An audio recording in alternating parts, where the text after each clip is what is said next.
All right, ladies and gentlemen, boys and girls, it's a big day. It is Wednesday, May 14th, 2025.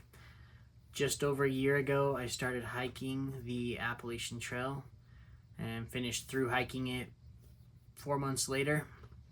I hiked the 2,200 miles in 100 days, and I've just finished a month or so ago posting all of the videos every day hiking the Appalachian Trail.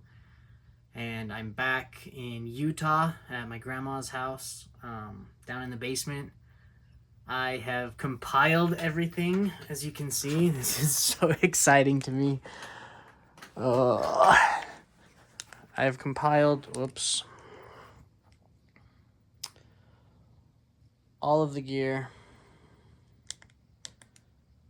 Let's see here.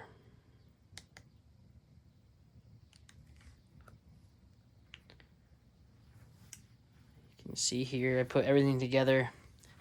I do have some extra things down here that were like part of things I collected or things I didn't need or whatever. But this is like everything I had the entire 4 months. Now, as you can see, there's 5 pairs of shoes, so I didn't carry them all at once. These are everyone I went through. Call me a hoarder, but I thought it was cool, all the 4 different hats. I actually wore 5 different hats, but one's not here. I tried not to throw anything away. I know, sounds like a hoarder, but I wanted to be able to review everything and show everything.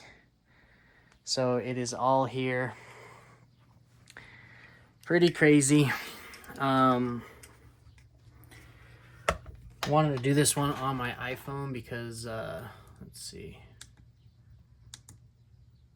That works. I wanted to do this one on my iPhone because I want to look at the details of the shoes and everything. Hopefully that window is not too bright. Whoa. There we go. There's so much gear to show. I don't even know where to start. First off, I want to thank Next Adventure for sponsoring this hike, sponsoring me and my gear that I took, and Al's Sporting Goods for providing a lot of the gear for me.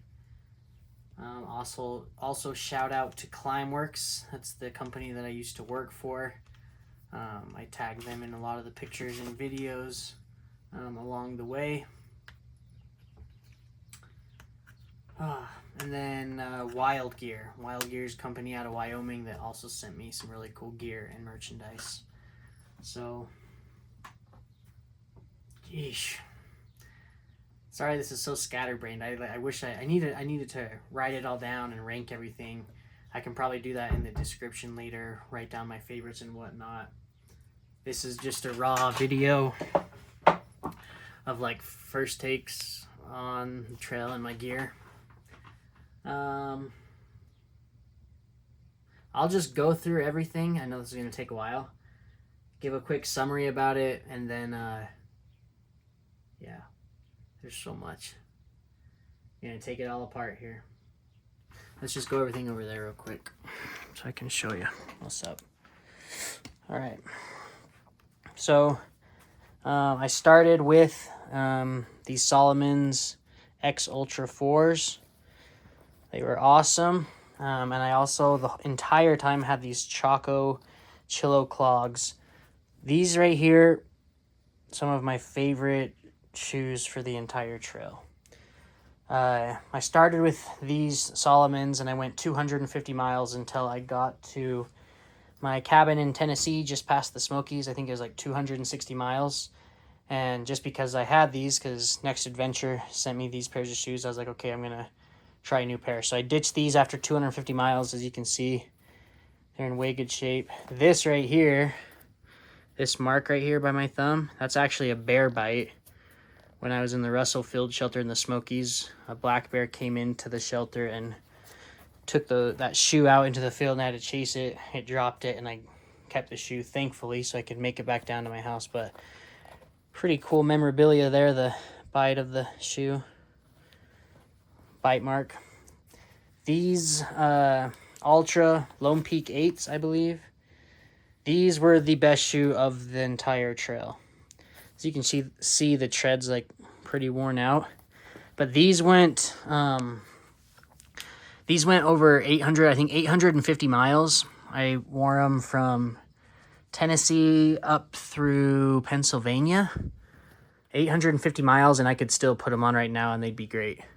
Like I said, yeah, the tread's gone, but they did the best. Lightest, durable, 100% recommend the Ultra Lone Peak 8s. Next, the Salomon Speed Cross 6s, I think. Is that right? Yeah, Speed Cross 6. These were an aggressive boot. They had like freaking cleats coming out the front of them. The tread was pretty insane. Now, as you can see, it's super flat. They started coming apart early on, like a week in, they started coming apart. I ended up taking them 600 miles, but I shouldn't have. I should have ditched them after 2 weeks because these things started coming off after a couple weeks, and I just like suffered through it, and I wanted to get, you know, a full lifespan out of them. So I was walking in these, as you can see, up until this point. So interesting story there. After 650 miles or something, so I'm at like mile, what would that be? 1750, 1800, more or less. So I had about 400 miles less. My family flew up. My mom flew up and that's a long story. My roommate shipped them to my mom in Texas. My mom in Texas brought them with her to Vermont to come visit me for a couple days. And I started wearing them. And as you may know, on the trail, your feet apparently grow. So when I tried them on, I had them for a day and I'm like, man, my feet really hurt. What's going on? I'm like, oh, it must be the heat or it must be something weird. The second day they were like in pain, really bad. So I only wore them 2 days in Vermont. And the second day I actually switched to these and walked in these. These probably have close to 200 or 300 miles on them. I switched from these to these, and I walked with these down into a store, an outfitter, in New Hampshire, and bought these topos. Now these were like on the trail, middle of the day. I had to buy them, so I just went to an outfitter, bought the pair that I've heard from a lot of hikers were wearing them. First couple days, these started coming apart, and after a week, it completely fell apart. These are what I wore through the White Mountains and Maine. That's like, what, the last 400, 500 miles. And yeah, they were a disaster. They were super comfy at the start, and I could tell, like, okay, yeah, I definitely didn't fit these anymore. As soon as I tried these on and walked the first day, I'm like, oh, that's such a blessing. They're so much better. And after a week, they came apart. You can actually see there's, like, marks from the zip ties that I put into these shoes. But I finished with these. Actually, I didn't. Another weird story. I sent these home to a friend, Brad, who came and joined me on the summit to Katahdin. And the last day, I wore these because these were completely destroyed. Blech. So I need to reach out to Topo and say, hey, after a week, these completely came off. When it completely went off, it was in my first day of the 100-mile wilderness. So that sucked. Shoes are the most important thing for sure. And yeah, after all is said and done, Ultra Lone Peak 8s, 100% recommend. That's the shoe you should get, I think, no matter what. And take these Chaco Chillo clogs as your camp sandal. They're waterproof. I mean, like, obviously they can just, water runs through it with these like hard plastic. But I also hiked like 200 miles in, and when these were like soaking wet, I would put these on and wear them, and they were like great. Everybody was like, oh, sick, dude, you're hiking the Appalachian Trail in Crocs. And I'd always be like, no, they're actually Chaco Chillo clogs. It was pretty funny. But, okay, so that's for shoes. I was going to sit down and go through each of them, but this is kind of fun to just walk around. The other thing, I found these, everybody said they had gaiters. I'm like, I don't need no gaiters. That's lame. But these gaiters, I think they're Ultra. Yeah, Ultra running. That's another cool thing about the Ultras. They have these like Velcro pads, so these gaiters went on perfect with them. I had to make custom like Velcro patches on the other shoes that worked okay, but obviously they're made for the Ultras. These are just random patches that I put on the backs of my shoes. Those are a freaking game changer, keeping all the like dirt and rocks and twigs out of your socks in your shoes. Continue on. We'll keep doing feet. I started with two pairs of these Injinji toe liners. They're toe socks, and my toes are like pretty like curly and like weird shaped or whatever, so I thought it'd be perfect not to be rubbing skin, and it turned out to be a huge blessing. These were awesome. As you can see, these are the original 2 pairs I had, actually, so they went the entire 2,200 miles. They're obviously way worn out now. I couldn't wear them again. They're done. They're toast. These actually smell good because I washed them. Everything. It's weird. I watched this YouTube video before I hiked the trail, and this guy was talking about smelling his gear and stuff, and there's like certain shirts or like the backpack stuff the shoes that I can smell, and it takes me right back to the Appalachian Trail. It's insane, the smell, the nostalgia. But these are both darn tough socks that I started with. Actually, I think I switched out both of them. One on the shin ripped, it like snagged on something. And the other ones I think had a hole in the toe, so I switched them out. So I got 2 new pairs, so it's cool. Their warranty's great. They're supposed to last a lifetime. These didn't, but they did great. Like, by replacing them, I mean. And these, actually, I got at Trail Days in 2024. Farm to Feet. These were my favorite socks on trail. They were super cool. I used them for maybe 2/3 of the trail. I dropped them off when I got to Pennsylvania because I'm just going to stick with 2 pairs. So I sent one home. So I had... 2 and one darn tough and one farm to feet to finish it off. So that's all the feet wear. I highly recommend wearing these. Oh, with feet care, the lady at what's her name, Julia, I think, from REI recommended this Body Glide. The thing it comes in is like a little deodorant looking thing, but it's kind of like a Vaseline, like a lubricant for your feet. Again, at the start, I'm like, I don't think I'm going to need these, but I was like, if she says, she basically just put it in my shopping cart and says, yeah, you need these because she had hiked it before. Hindsight, I loved them when my like feet were just kind of, rubbing or bad. I just rubbed that through my toes every morning. And they had that lubricant throughout the day. Obviously I ran out of that and my feet were just like different features, different creatures, or like, completely destroyed by the end, so I guess I didn't really need them because I had calluses everywhere. Didn't really have feeling in my feet. So once I ran out of that, then I just didn't use anything that I can think of. But not once did I use moleskin. I think I put a Band-Aid on like my heel once when I got blisters. My first week, maybe 2 weeks, I got crazy blisters, like blisters on blisters. And there is this guy, I can't remember his name right now, but I hiked with him for a couple days, like through, what is it called? Standing Indian, and just North Carolina area. And he was in the military, and we just talked about mental strength and telling our bodies to push through it. And after that, like, I kept getting blisters and just walking through them, and I was completely fine. My feet drastically changed after that. It was awesome. So I was super blessed with that. Trying to think blisters. I don't think I hardly ever got them in my ultras. The Solomons at the start I got them, but that could have been just starting the trail. I think that's it. So, let's move on to like backpack and sleeping. I have the Osprey, as you can faintly tell.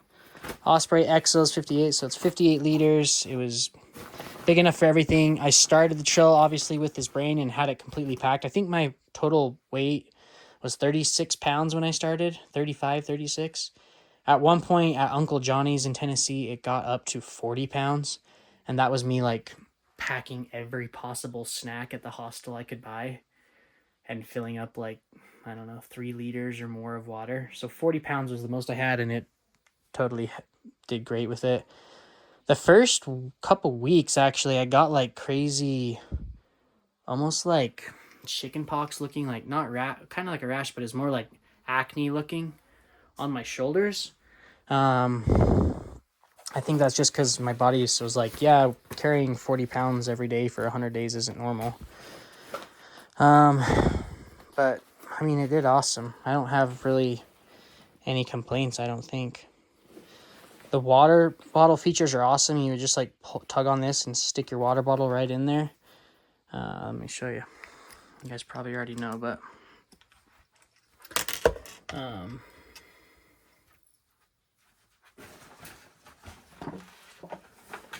so yeah, when I would hike, just stick this down right in there. It's like way easy as you're hiking. You just like pull that straight out and drink it and slip it back in. So that was a huge blessing on each side to have that. I've never had a backpack that does that, so I thought it was really cool. Like I said, when my mom met me at mile 1800 or so in Killington, Vermont, 1700, something like that, I got rid of the brain. I dropped off this part because I was always just like putting all of my snacks and extra food in there, and I'm like, I can't keep taking so much. I always carried like 7 days worth of food, which sounds insane to most people. I loved it because I got to stay up on the mountains. I didn't have to go into town and stop at hostels every couple days or like grocery stores, shuttles, go into town hardly at all. I think I stayed in like 6 hostels my whole time. But yeah, I got to stay up on the mountains because I carried more. I carried more than I should have probably, but that's all right. Features about the Osprey, I don't really know what to say besides that. Everything I wanted. These like front pockets obviously were awesome for access. Super lightweight. I love the outside thing. That's where I slid in both of my sandals. The Choco Chillo clogs. Here's my tag. 2,684. 2,684 hikers before me. Remember, I was the 2,684th. So yeah, solid on the Osprey. It's lifetime warranty with Osprey, so hopefully it'll be my bag for life. Next up, we've got the X-Ped. I don't know the name of the pad, but it's a pad that I blow up. It lasted... I got this for $40. Let me see if it says the model. It does not.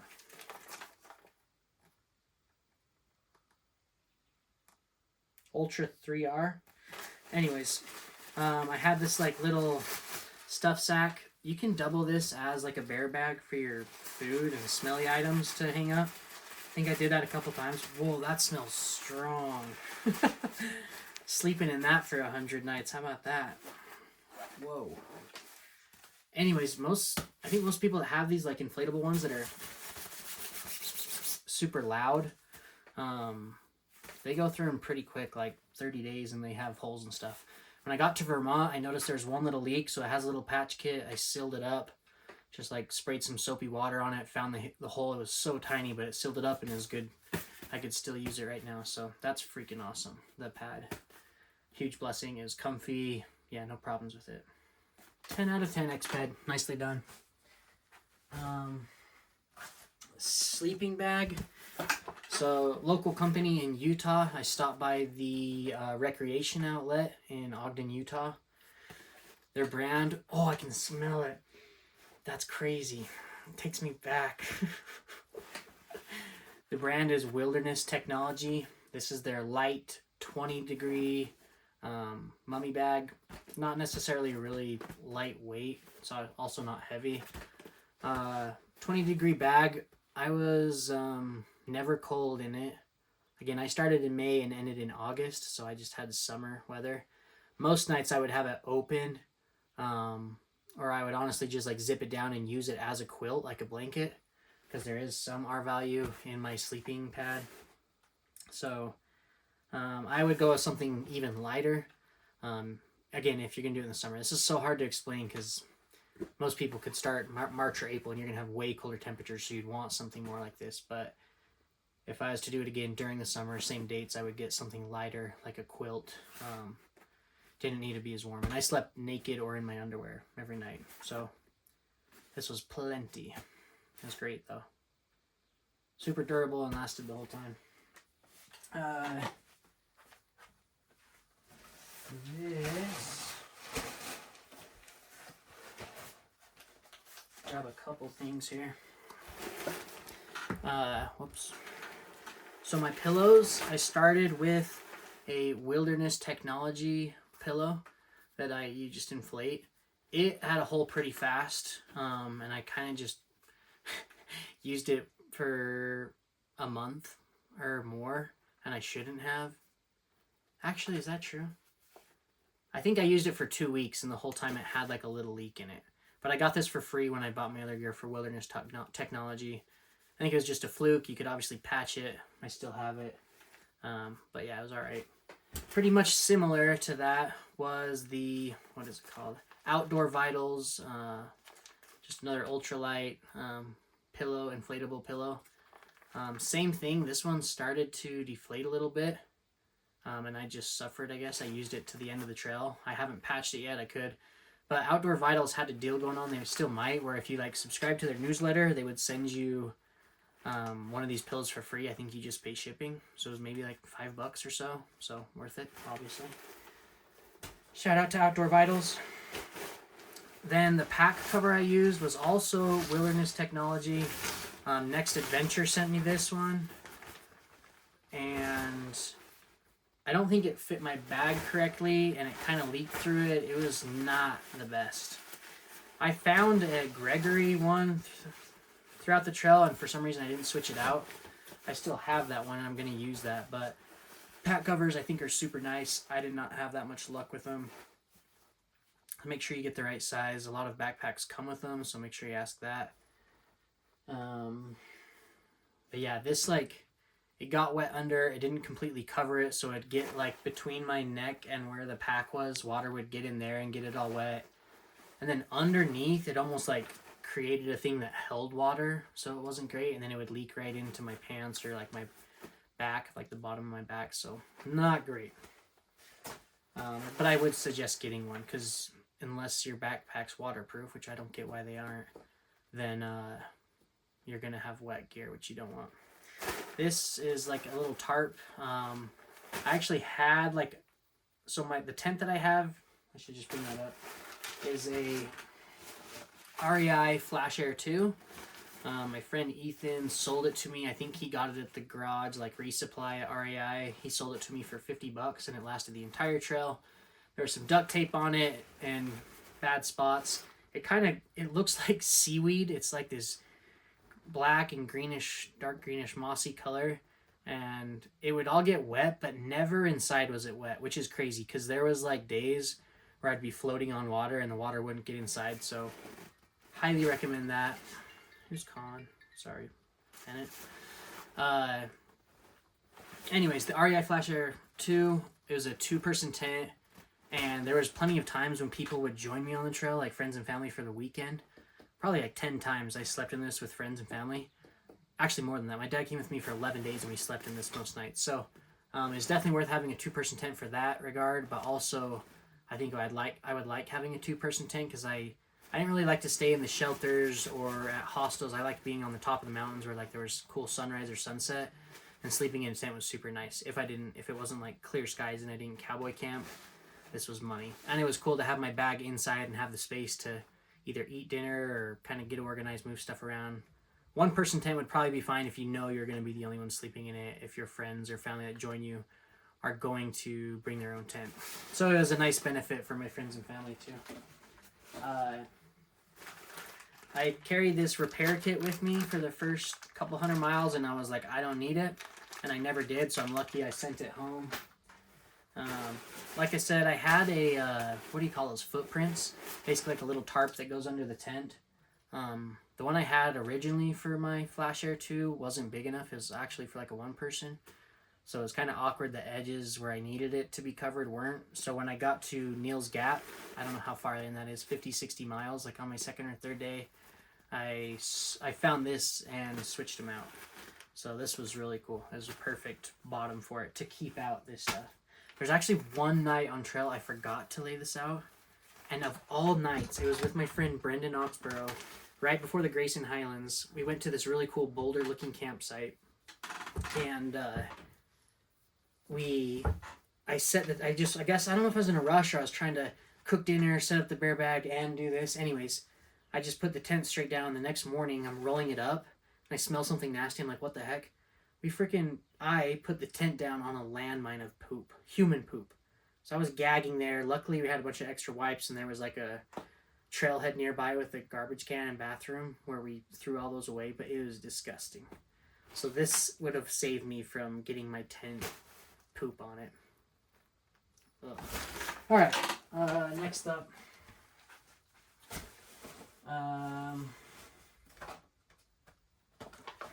For water filtration, and for water in general, I have my 2 original Smart Water bottles. They are as crusty as you can get. And actually, like 2 or 3 times when I stopped at the gas station, I'd replace the caps because these caps would break and these things wouldn't stick down. But these quick caps are so easy when you're hiking. You don't have to screw it off. You just pop it out, drink it. That was super nice. I got these because originally I had the Sawyer Micro Squeeze as a water filter. I still have the cap from it. I got from Trail Days. I actually returned that to REI because the squeeze, like the little bag that you get like this for it, broke on me once, and so I took it back, broke on me again, so I was like, screw this. So actually, Al's Sporting Goods sent me this platypus, which was awesome. It was bigger than the other bags, and I could squeeze it all the way down. It never broke. And I used that for a couple 100 miles, but eventually I just switched. My dad had this Be-Free, Katadyn Be-Free, and it would filter a lot faster. It was cool. I could just drink out of it too if I wanted to, like fill up an extra thing of it. It was kind of nasty. Should wash it. Anyways, this did good. I don't know on the filters, like the micro squeeze or mini squeeze, whichever one I had. It seemed great for the most time, and it was awesome that it would go straight into my water bottle. However, yeah, the little bags they give you don't last. So I think what most people do is get those C-Knock bags that are more like this material that last, and they're gravity fed. That's what I would do. And just take care of your filter. Make sure you're flushing it all the time, whatnot. Mine was probably not as good. Anyways, this worked great, the Be-Free, except it got like a hole in the side, a very tiny hole. So when you're like squeezing it out to get out the water, it would be like a tiny little shoot off, just like a little mini water balloon that shoots off. So that wasn't great, but it worked for the most part and did good. Towards the end, same as the micro squeeze as any filter, it's going to start to slow down. Nasty. But, yeah. It's rare because it says it does like thousands of gallons or whatever, but it's like, I don't know. You just go through them. I just wish they didn't oversell it like that. So that was good. I didn't really give an answer on what I would do in the future. I would either do this or micro squeeze, doesn't matter. C-Knock is the way to go, though. This is a funny story. This is the, what do you call that, paracord or like rope to throw over the tree to hang up my bear bags. I never did a bear canister. I think doing a bear bag is the way to do it. I had, what's the brand? Something to C to Summit, something like that. I had a bag just like this from them, and I think it was the freeze-dried meals that maybe were sharp or it just wasn't durable material. Both times I had those break on me, so I returned them. This one I found at like a gear box, a hiker box, something like that. I didn't even know the maker model. Oh, it's outdoor product. This did good for the rest of the trail for me. I think it has a hole in it somewhere, but it did fine and packed everything for me. Again, you can use your... what honestly I would do in the future is just use your sleeping bag. Once you get your sleeping bag out and lay out your sleeping bag, just use that bag to use your food in. But this is nice to have as an extra thing, or keep your food in it to be organized, because if you don't use your sleeping bag, your food's just going to be everywhere. Again, I carried a ton of food, so sometimes I would use all of this and my sleeping bag. This is not the original paracord I started out with. I actually went through like 3 or 4. One, I got stuck in that same poop campsite before Grayson Highlands. 2 other people asked me if I could, if their food could be on my hang. So I said, yeah, why not? It got really heavy and actually like went into the branch of the tree, which is not good. It was like really thin paracord. It got stuck up there. Like when I pulled it back, the carabiner went into a little slot and got stuck. So my favorite, not my favorite, one of my favorite things on the trails I'd be hiking, if I saw a campsite left or right and saw rope hanging, I was like, I can guarantee I can get that off that other people couldn't. So I would spend like 5-10 minutes sometimes at campsites. I would like tie a rock onto the rope that was hanging there that got stuck, and I'd throw it over in a maneuver or a way that would get the rope out. And so I found a lot of ropes that way. Probably got 3 or 4 ropes out. It was so fun, just like an entertainment as I was hiking along and wanted a little break to go retrieve some rope, rescue some rope, and save some trees or not have trash out there. Cooking system. I mean, you just go with the small things of propane. It's crazy. This does 55 boils. That's on a jet boil. So if it's a little bit more efficient, if you have a different cooking system, it's not going to be that much. They have smaller ones than this, though. Those worked really good. I had this MSR pocket rocket. It was solid, easy, small, compact, and didn't have any problems with it. Cooking my meals. Yeah, I would highly recommend this. The smaller, the better. There's this like misconception that you need a bigger cooking pot. Almost all the meals, if you do the dehydrated meals, are like 12 to 16 ounces. So this like tiny little thing is what, 20 ounces? Yeah, it's just 20 ounces. You didn't need that. Another cool artifact you can see right there.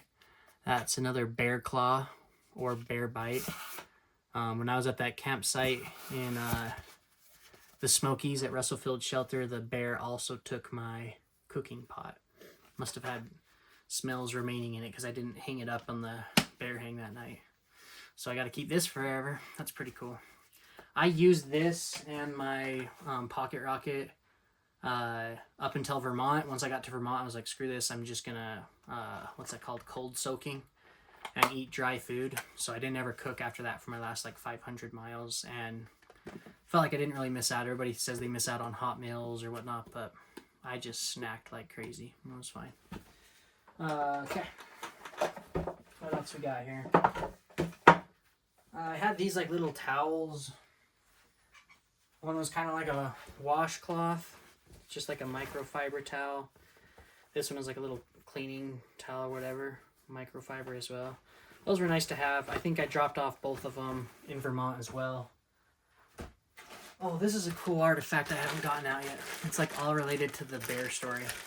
But yeah, those towels are good. One time Al's Sporting Goods sent me a big microfiber towel, which is so awesome to have when I jumped in the lake and rivers and stuff, but it was bigger and heavy, so I ended up dropping that in Vermont.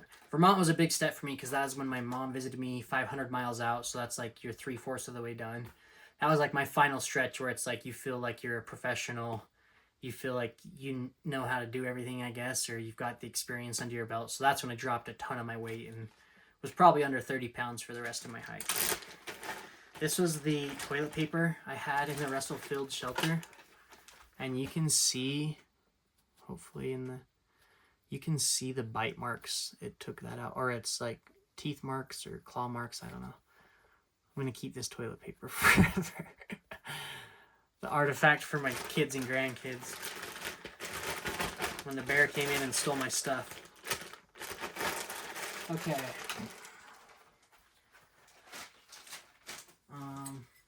These were some cool things. I carry this on my backpack strap right here. This has like a little pad inside of it that has let's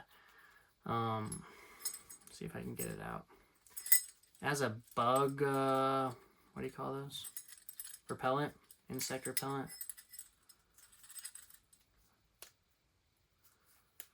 Yeah, so it's this little blue plastic insert. I think you can buy more of them. Still smells. Anyways, that kept the bugs out of my face. I think it helped at least. Everybody complained about the bugs. I didn't have too big of a problem with them, so I wonder if this was it. Also, I had this, it's called a Tick Patrol tick remover. and you just, I guess, yeah, put it on the spot and pull the tick out. I used it a couple times for ticks on me. Probably only had like 5 or 10 ticks on me the whole time. And there was one that started to get embedded, but most of them were just crawling up my legs or arms by the time I found them. Okay, Black Diamond Astro. This was cool. Definitely a necessity. I didn't use it a ton. I never even replaced the batteries, so it still works a year later, which is cool. I didn't use it a lot because I usually would go to bed by the time it was dark. But there's a couple nights I hiked late, and so it was nice to have. I want to... Actually, yeah. When I got to Vermont, I dropped this. It seems dumb. It's so light and little. But I had on my GoPro... Since I'm recording with my phone, I can show you.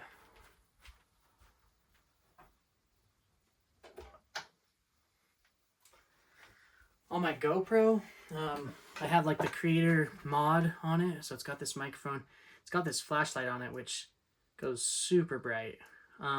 So I ended up just using that. I had actually another headlight here too. So they're USB-C charging on the side, which was like really convenient.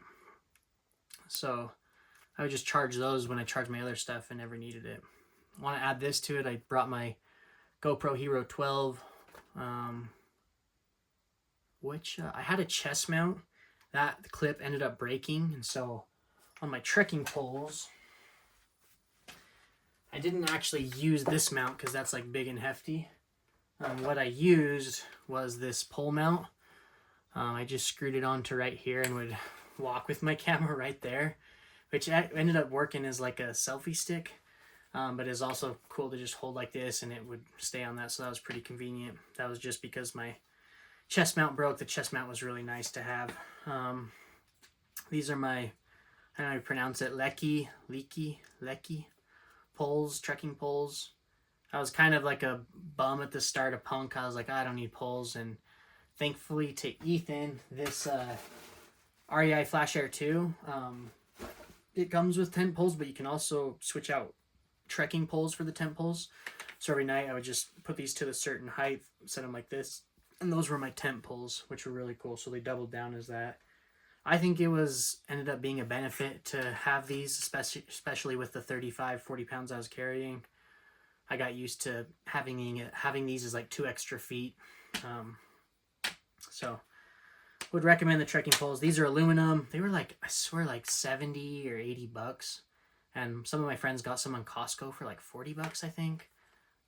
They haven't hiked the Appalachian Trail with them, so I don't know if they would last that long. But these lasted all the way up to Vermont. Same stopping point. Vermont was a huge like resupply for me. One of these broke off, and so I went to an outfitter there at the very end of the street down at end of Killington, who had like, I think they were expensive, like 15, 20 bucks, but I bought 2 new pairs and replaced both of them, and they're still good today. So yeah, those are the trekking poles. I guess I can carry this over here. We'll go through the last stuff. Whoa. Sorry. I started off with this huge Gerber knife that Brian Riley gave to me. Is extremely kind and way cool. It's like a really heavy-duty knife. I'm going to bring that to Alaska this summer. But it was really heavy for the trail, so I wouldn't recommend it for a lightweight through hike. I switched to this little guy. This little, I don't even know what kind of knife it is. What does it say? Oh, I don't know. Anyways, it was useful for most things. But then again, once I got about 2 weeks in, I just dropped my knives completely and didn't have those the rest of the trail. This was just a company rain jacket that I had. I wore it. It was great. Also doubled down as some cushioning for a pillow. These were outdoor product rain pants. Rain pants are a tough one, and rain jacket. I would say don't bring rain pants, but bring a rain jacket. I didn't have any other like hoodie, so that was my warmth. Again, it was summer, but there were still nights I liked to have it on, the raincoat. But rain pants, it just felt unnecessary. I mean, yeah, my shorts and shoes would get a little wet, but it passes by and you dry out. So you're going to get sweaty with rain pants anyways. These are Nike, maybe? No, they're not even Nike. Some Airbnb guest left them at my cabin, and I was like, these will be perfect for the AT. So just like lightweight, it's really nice to have pockets. I had both of these shorts. I actually started off with, I don't have them right here, but a pair of Wrangler, these like Wrangler pants. They were great, but again, it was summer, so I just switched to this 2 shorts method. Halfway through, I found these like really lightweight swimsuit pants, and I was like, those will be perfect. Wore them for a couple weeks, and I'm like, yeah, I'll drop them. Just went back to 2 pairs of shorts. I started with, now I can't even remember what I started with. I think it was just these 2. This is like almost a sun hoodie. I think it's made by Duck Camp, something like that. Duck Camp. It was really lightweight, and it was great, but it gets sweaty. And again, it was summer. Didn't need it. The pocket was weird too, up on the chest. It like wasn't big enough for my phone, so I ended up ripping it. This poncho shirt was awesome. Everybody thought I think his name's Russell from Up, the movie Up, the kid. Like a scout shirt, but it was pretty cool. It was, with the pockets, made it really nice for my phone, and it was like lightweight and moisture wicking, whatever. So those 2 shirts are great, but when I made it 2 weeks in, I switched out. I think it was these that I had the rest of the trail, I want to say. Could be wrong. There might have been more shirts in there, but these are both dry fit long sleeves. Everybody thought I was crazy for having long sleeves, but I thought it was money. So represented my alma mater, Utah State Aggies, and then my past career, my past life, Climeworks. So that was all the clothing. I did get this permethrin spray. I sprayed my clothes down. Maybe that's another reason I didn't have a problem with bugs. I thought it was worth it. Went through my hats. What did I start with? I think I started with the Ski Utah hat. It's not even that color. That's like way dusty from finishing my cabin. But then I had the Al's Sporting Goods hat. Switched to the Wild Gear hat. And finished with this Al's Sporting Goods hat. It's crazy if you watch any of my other videos. This is like such a nice hat at the start. Everything got worn. Like I said, I brought my GoPro, which it was luckily USB-C charging. I don't have that cable right now. Where is it? So these are all the electronics I took. I bought these earpods. I didn't want to do the AirPods. Didn't want to have to charge them. So these are great. I don't know if I would bring them again. Like, everybody loved listening to books and audiobooks or music. I didn't. I liked being kind of more present or listening to the birds and stuff. This was just nice for at night, or if you had to make a phone call, or I guess if you wanted music when you're in a hostel or something. So bring them just in case for privacy. Bought this Anchor charger. It was USB and USB-C, so that was nice to double charge. But I had to have this third one because I would be charging my GoPro, my Apple Watch, and my iPhone, which it's so nice that the new iPhones have USB-C, USB-C. The one thing it's in my pack for Alaska, but I have the box for it. Maybe not. Where is that?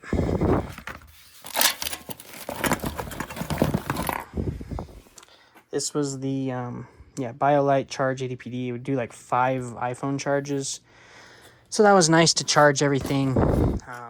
It would last a couple days between charging my GoPro, Apple Watch, iPhone. I think that's all. My trowel from REI, the Deuce, worked out good. Is that poop? No, it's dirt.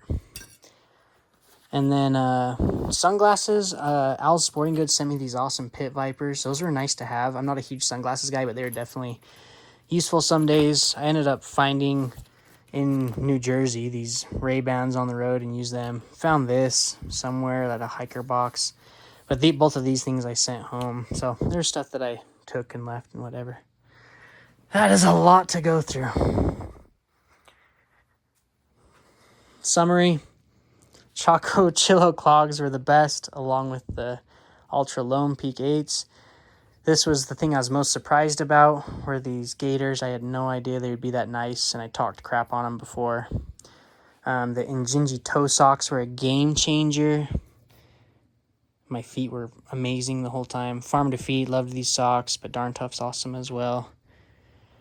Clothing, I would just go dry fit, lightweight. If it gets wet, it'll dry out fast. Liked wearing a hat. A beanie could have been nice, but you're sweating and hot in the summer, so no beanie. Smart water bottles were the way to go. Can't decide between Sawyer Micro Squeeze and the Katadyn Be Free. Maybe try something else. Definitely get the C-Knock gravity filled pack. For cooking, a really small stove with the MSR Pocket Rocket. Get something as small as you can. Osprey Solid. Tons of people had those even lighter weight packs that were more minimalistic. That's great. Just get something that's really comfy, honestly. Body Glide was a game changer. Kind of that deodorant feeling like lubricant for your feet. The X-Ped sleeping pad, amazing. Lasted the whole trail. My gear pretty much lasted the whole trail. Yeah, like I said, my pillows went bad. Some stuff got holes in them. The shoes, like, all tore up. But the tent, like, freaking amazing. So, that's, like, a rough rundown of the gear. I'm super stoked that I kept it all because it is memorabilia. It was so fun setting it all out today and remembering all these stories and experiences and hardships and laughs and everything. The bear stories. Pretty dang cool. Yeah, if there's anything I left out, I'll leave it in the review or the description below. Yeah, every experience is going to be different. Everybody hikes their own hike, right? So you're going to have luck with some stuff and bad luck with other stuff. I think shoes are supposed to go like 400 to 500 miles, and most of mine went above that. Topo did not come through. It could have just been a bad pair. But my Solomons and Ultras were pretty solid. Yeah. Go as lightweight as you can if you have the budget. I think it helps out in the end. But I was very cheap with a lot of stuff, as you could see. So I'll have to put that in the description below of how much I spent on gear. It was under $1,000 total for all of my gear. So that was a huge benefit. I miss it every day. One of the coolest things I've done. 4 days, I fly out to Alaska for the next adventure.